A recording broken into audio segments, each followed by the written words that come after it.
आज हम पढ़ेंगे संत धर्मदास जी के पद। संत धर्मदास जी जो हैं कबीरदास जी के शिष्य हैं, जिन्होंने कबीरदास जी की वाणी को साखी शपथ त्रिवेणी में संकलित किए हैं। तो आज हम संत धर्मदास जी की रचना को पढ़ते हैं। गुरु पैया नागम नाम लखा दीजे हो, जन्म जन्म के सोए मनवा शब्द बाण मार जगा दीजे हो। घटे अंधियारी नैन नहीं सूझे, ज्ञान का दीप जला दीजे हो। विष की लहर उठते घटे अंतर, अमृत बूंद चुहा दीजे हो। गहरी नदियाँ अगम बुहाए, खे कर पार लगा दीजे हो। धर्मदास की अर्ज गुसाई, अब की पार लगा दीजे हो। इस कविता के माध्यम से, इस पद के माध्यम से संत धर्मदास जी जो है क्या कह रहे हैं कि हे गुरु, गुरु की महिमा क्या है, अपरंपार है। तो इसीलिए एक कबीरदास जी की रचना जिसमें कहा गया है, गुरु गोविंद दो खड़े काके लागू पाए, बलिहारी गुरु आपनो जिने गोविंद दियो बताए, कबीरा गोविंद दियो बताए। तो गुरु की महिमा इतनी होती है, इतनी अपरंपार होती है कि गुरु और गोविंद अर्थात भगवान एक साथ होते हैं। तो गुरु क्या करते हैं, शिष्य क्या सोचता है कि मैं अगर गोविंद की बलिहारी करूंगा तो गुरु को नाराजगी होगी। अगर मैं गुरु की बलिहारी करूंगा अर्थात उसके चरण स्पर्श करूंगा तो गोविंद को, तो गोविंद जो है बोलते हैं ना कि भगवान से माता पिता और गुरु दोनों बड़े होते हैं। तो गुरु जो है ज्ञान देता है कि जो गोविंद है, भगवान है, तो उसकी चरण में जाओ। इसीलिए शिष्य जो है क्या करता है, गुरु को महान मानता है। तो कबीरदास जी जो है निराकार पार ब्रह्म परमेश्वर को मानने वाले संत काव्यधारा के प्रमुख कवि हैं, जो निर्गुण काव्यधारा के हैं और जिन्होंने ईश्वर को शून्य रूप में माना है, निराकार पार ब्रह्म को परमेश्वर के रूप में माना है और गुरु की महिमा को बताया है कि गुरु पैया लागो नाम लखा दीजिए। नाम लखाना अर्थात क्या करना, ज्ञान देना। तो शिष्य क्या कह रहा है कि हे गुरु, मैं आपको प्रणाम करता हूँ, आप मुझे ज्ञान दीजिए। कौन सा ज्ञान दीजिए? जन्म जन्म का सोया मनवा, मेरा मन जो है, मेरी आत्मा जो है कैसे हो गई है, सो गई है। शब्द बाण मार जगा दीजिए।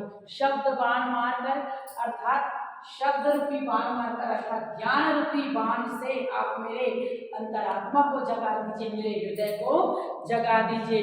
घटे अंधियारा नहीं सूझे, मेरे हृदय में ही क्या है, मेरे घट में ही अंधकार है और मुझे बाहरी नैनों से, मुझे बाहरी नेत्रों से कुछ दिखाई नहीं दे रहा है। ज्ञान का दीप जला दीजिए। वो गुरु से क्या प्रार्थना करें कि हे गुरु, आप मेरे हृदय में, मेरे मन में ज्ञान रूपी दीपक को जला दीजिए। विष की लहर उठते घटे अंतर, अमृत बूंद चुहा दीजिए। मेरे मन में विष की लहर उठ रही है। किसके मन में? जो व्यक्ति है, जो गुरु से प्रार्थना कर रहा है, जो शिष्य है, उसके मन में विष की लहर। किस प्रकार की विष की लहर उत्पन्न हो रही है? उसके मन में काम, क्रोध, मोह, लोभ, अहंकार, ये सारी विष की लहर है। तो आप क्या करिए, अमृत बूंद चुहा दीजिए। वो अमृत बूंद अर्थात ज्ञान रूपी, भाई अमृत पीने से तो अमर हो जाते, तो वैसे ही जब उनको ज्ञान मिलेगा, ज्ञान को अमृत के बूंद के समान माना है, तो उनकी आत्मा संतृप्त हो जाएगी। गहरी नदियाँ अगम बुहाए, खे करे पार लगा दीजिए। ये नदियाँ कौन सी नदियाँ?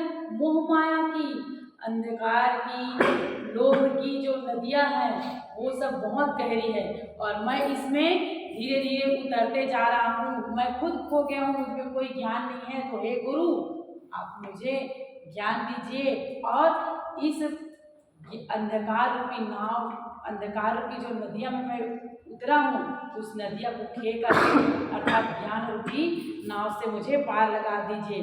धर्मदास की अरज गोसाई अब की पार लगा दीजिए। तो धर्मदास जी जो है क्या कह रहे हैं कि हे गुरु, मैं तुमसे अर्जी करता हूँ, मैं तुमसे विनती करता हूँ कि अब की बार मुझे पार लगा दीजिए, मेरी जीवन को आप तार दीजिए। नैनन आगे ख्याल घनेरा, जेहि कारण जग डोलत भर में, सो साहिब घट लिन्न बसेरा, का सांझ का प्रात सवेरा, जहाँ देखूं तहाँ साहिब मेरा, अरथ उरथ बिच अगन लगी है, साहिब घट लिन कर बसेरा, साहिब कबीर एक माला दिन्हा, धर्मदास घट बिच ही फेरा। क्या करें कि नैनन आगे ख्याल घनेरा, जब भी मैं ध्यान लगाने की कोशिश करता हूँ, होता है ना मन जो है, मैं अभी पढ़ा रही हूँ आपको, लेकिन आपका मन अगर मैं समोसा खाने जाऊँ ऐसे बोलूँगी तो सबके ध्यान में केवल समोसा आएगा, पढ़ने में नहीं आएगा। ठीक उसी प्रकार से कह रहे हैं कि अपने गुरु जी से विनती करें कि हे गुरु, मेरे नैनों के आगे, मेरे आँखों के आगे क्या थे, ख्याल घनेरा, घने घने मतलब बहुत सारे ख्याल आ जाते हैं मेरे आँखों के आगे। तो क्या करिए, यही कारण जग डोलत भर में, और उसी कारण से क्या लगता है मुझे कि यह जो जग है, यह जो संसार है, डोल रहा है, इधर उधर हो रहा है, मेरा मन ही खुद विचलित हो रहा है। लेकिन मन को ना समझ करके मैं क्या करता हूँ, ये संसार जो है विचलित हो रहा है। सो साहेब घट लिन्न बसेरा, तो हे साहेब, हे गुरुदेव, आप मेरे हृदय में, मेरे घट में, मेरी अंतरात्मा में आप बस जाइए, ताकि मेरे मन में आपके सिवा कोई ख्याल आए ना। का सांझ का प्रात सवेरा, जा देखूं तब साहिब मेरा। क्या कह रहे हैं कि आप मेरे हृदय में ऐसे बसिए, मेरे अंतरात्मा, मेरे मन में ऐसे बसिए कि का संझा का प्रात सवेरा, मतलब अगर मैं शाम को देखूं तो आप ही आप दिखे, सवेरे देखूं तो आप दिखे, और जहाँ देखूं तब साहिब मेरा। अब मैं जिधर भी देखूं, जहाँ तक मेरी दृष्टि जाए, वहाँ तक मेरे साहिब का ही मैं दर्शन पाऊँ। अरथ उरथ बिच लगन लगी है, साहिब घट में कर लिन डेरा। क्या कह रहे हैं कि मेरे आत्मा और परमात्मा, मेरे मन और मेरी आत्मा के बीच में क्या लगी है, लगन लगी। लगन मतलब चाह है, मेरे मन में इच्छा है। क्या इच्छा है, साहिब घट लिन कर डेरा। तो मेरे मन में और मेरी आत्मा के बीच में ये लगन लगी है कि हे साहिब, काश मैं आपको अपने हृदय में बसा पाता, आप मेरे हृदय में समा पाते। तो यही लगन लगी है। कहते ना, मोही लागी लगन प्रभु तोरे नाम की, तो वैसे ही मुझे आपके नाम की लगन लगी है, मेरे गुरु नाम की लगन लगी है। तो हे गुरु, आप मेरे हृदय में, हे प्रभु, आप मेरे हृदय में बस जाओ, ताकि मेरे मन में, मेरी आत्मा में कुछ दिखाई न दे आपके सिवा। साहेब कबीर एक माला दिन्हा, धर्मदास घट ही बीच फेरा। क्या कह रहे हैं कि साहेब, हे साहेब, आप मुझे माला दीजिए। कहते हैं ना, माला फेरत जुग गया, मिटा ना मन का फेर, कर का मन का डारी के, मन का फेरे कबीरा, मन का फेर। कहते हैं ना कि मन जो माला रखते हैं ना 108 दाने का, और 108 दाने को ऐसे फेरते रहते हैं। कर का मन का डाल के, मन का अर्थात माला, मन का, मोतियों का, ठीक है। और कर का मतलब हाथ में माला को तो फेर रहे हैं 108 दाने को, भगवान का नाम ले रहे, लेकिन मन जो है कहीं और फेर रहा है। कर का मन का डाल के मन का फेर, लेकिन मन फिर रहा है, माला थोड़ी फिर रहा है, माला के साथ साथ, लेकिन उस ध्यान में हम नहीं है। तो उसी को कह रहे हैं कि साहेब कबीर एक माला देना। हे कबीर साहेब, हे गुरु जी, आप मुझे ऐसा माला दीजिए, धर्मदास घट बीच ही फेरा, मैं बाहरी आडंबर से दूर रहूं, मैं उस माला को अपने घट में, अपने हृदय में ही फेरते रहूं। ऐसे जो माला बाहर में फेरने की बात है ना, उसको मैं बाहर में ना फेर के मैं उस माला को अपने हृदय में, मैं उस प्रभु को, परमात्मा को, उस शून्य रूपी ईश्वर को मैं अपने अंतरात्मा में ही याद करते रहूं। भजन करो भाई रे ऐसन तन पाए के, नहीं रहे लंका पति रावण, रही रहे दुर्योधन राई रे। मात पिता सुत थारे भाई बंदे, आयो यमराज पकड़ ले जाई रे। लाल खम्भ पर देते ताड़ना, बिन सतगुरु होत न सहाय रे। धर्मदास के अरज गोसाई, नाम कबीर कहो गोहराई। तो कबीर जो संत धर्मदास जी क्या करें, हर मानव से, हर व्यक्ति से, हर हृदय से, हर जीव से कह रहे हैं कि भाई तुम भजन करो। भजन करो, किसका भजन करो? उस ईश्वर का, उस गुरु का, उस पारब्रह्म परमेश्वर का, उस शून्य रूप का आप भजन करो। ऐसन तन पाएंगे, ऐसन तन पाएंगे मतलब इस प्रकार से तुमको तन मिला है, शरीर मिला है, और ऐसन तन पाएंगे करके मनुष्य के लिए ही क्यों व्यक्त किया है? क्योंकि मनुष्य सभी जीवों में बुद्धिमान प्राणी माना गया है।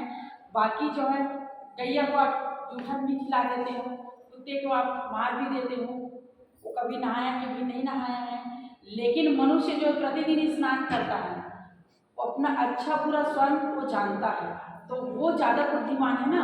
इसीलिए उनको कहा गया कि भजन करो भाई ऐसा तन पाए के।